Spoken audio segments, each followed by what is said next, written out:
Hello, beautiful people. My name is Princess. This channel is about Yoruba American comedy. We have a counseling, adverts, and broadcasting news. Tonight, for the second time, I will talk about some of American news in Yoruba, stated by our president, Uncle Joe.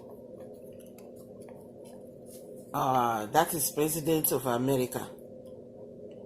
Uncle fi tó wa létí wípé ọ̀wọ́n gógó epo ó jẹ́ nǹkan ìfàsẹ́yìn díẹ̀ fún àwọn ará ìlú. Bẹ́ẹ̀ ó ní sìn lẹ́yìn tí àwọn dẹ̀ ti pe gbogbo àwọn alábàáṣiṣẹ́ wọn papọ̀ láti bójútó ètò ìdíyelé gáàsì tí wọ́n fi sínú tí wọ́n fi ń dáná nìyẹn o. Láti fojútó ètò ìdíyelé gáàsì tí ó ń lọ lọ́wọ́lọ́wọ́, wọ́n sì ṣe àfikún wípé kí owó yẹn kó lè ṣe kíni kó lè lọ sílẹ̀. Tí a bá rí wípé ní ọ̀sẹ̀ mélòó kan sẹ́yìn tí ó ti kọjá, a sì rí wípé gáàsì náà tí wọ́n fi ń dáná náà owó ẹ̀ ó sì ti lọ sílẹ̀. Ṣùgbọ́n ọ̀nkú ní ìlọsíwájú ni ó jẹ́ fún gbogbo wa nítorí pé ó ti lọ sílẹ̀. Ṣùgbọ́n ọ̀nkú ní kò tẹ́ àwọn lọ́rùn tó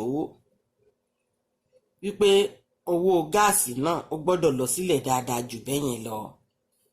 Eléyìí ni ó mú ìpalára bá àwọn ìdílé kọ̀ọ̀kan nítorí ọ̀wọ́n gógó gáàsì. Ọ̀nkú wa tún tẹ̀síwájú wípé ìyẹn tí ń ṣe Uncle Joe.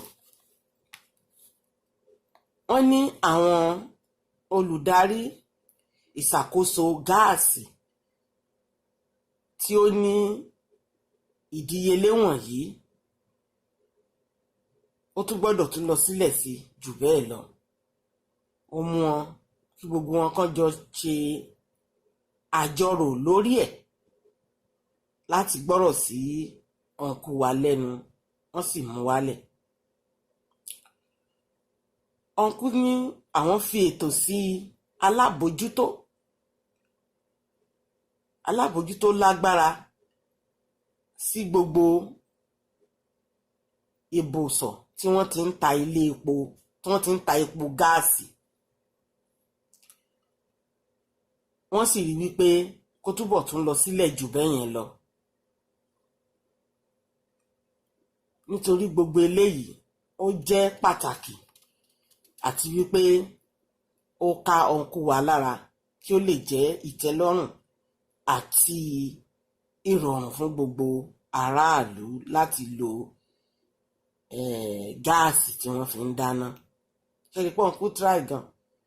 Wáyé pé ọ̀nkú try tí gáàsì bá lọ wọ́n jù á di pé ká máa lo fire cape ká fi máa dáná bí ti tàwọn colonies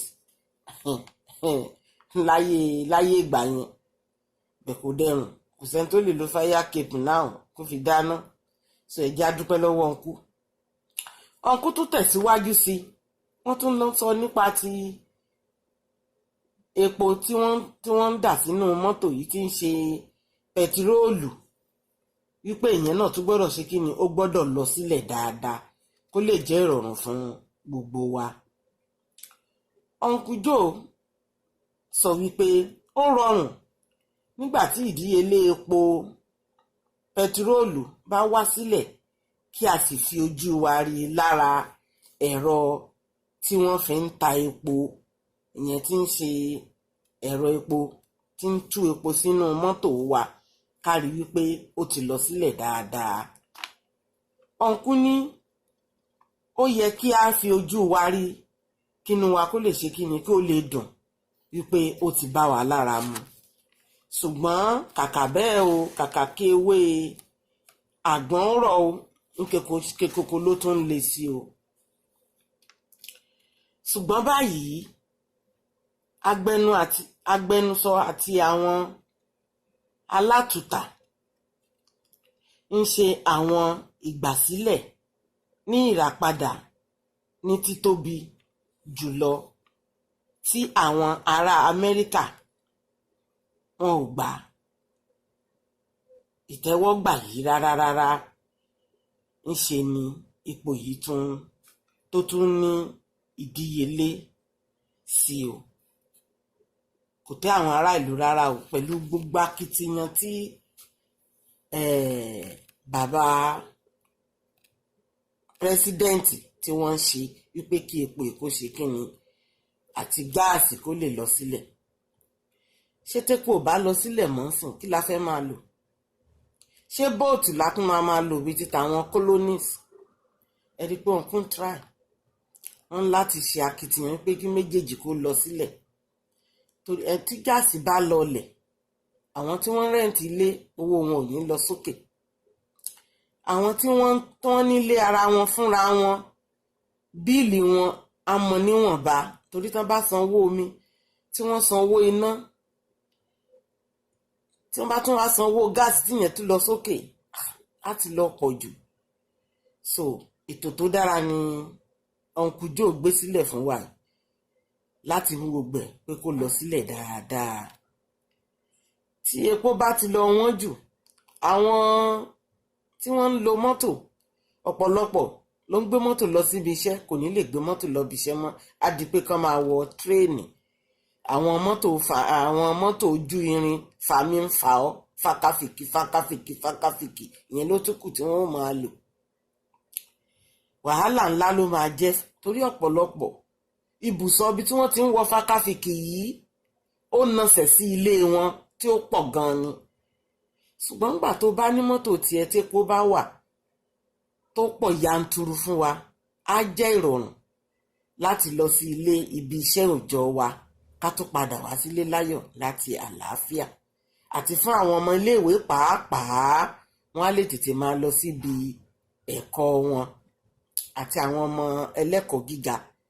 Gbogbo á jẹ́ ìrọ̀rùn fún gbogbo wa. Ẹ jẹ́ ká dúpẹ́ lọ́wọ́ Uncle try gan. Wọ́n bá tẹ̀lé bá wa gbé wá sí $145. Àdìpọ̀ ti dáa gan. Torí nǹkan tó ń tà tẹ́lẹ̀ nìyẹn, $145. Ọ̀ tó bá gbé sí $2. Ẹ jẹ́ ká dúpẹ́ lọ́wọ́ Uncle try o. Uncle Joe, we appreciate you. Thank you so much. Keep it up. We're proud of you. À ń gbàdúrà pé kàn kúkú tó bá lọ lọ́dún 4 sí o. Tó bá wọlé ọdún 4, á ti lọ dojú. Kọ́lọ́n kó dẹ̀ bá wa lọ́ra ẹ̀mí ọ̀nkú wa o, kọ́ pẹ́ sí fún wa. Ẹ̀yin èèyàn mi, ó wù ní ká jẹran pẹ́ lẹ́nu. Ṣùgbọ́n ọ̀nà fún òjẹ́ o. Ìyẹn ló mú mi wá sọ wípé ó tún di ọ̀la ká tó tún máa fi tó wa létí fún àwọn ètò míì tí ọ̀nkú bá tún bá wa ṣe. Wọ́n ń ṣèwádìí lọ́wọ́ gidigidi, bàbá yẹn ń ṣakitiyan gan ni. So ẹ jẹ́ ká fi yàn wọ́n, ká dúpẹ́ lọ́wọ́ wọn. Ká jí láyọ̀, orun rè o. Èmi ọmọ yín Princess, ó dàárọ̀.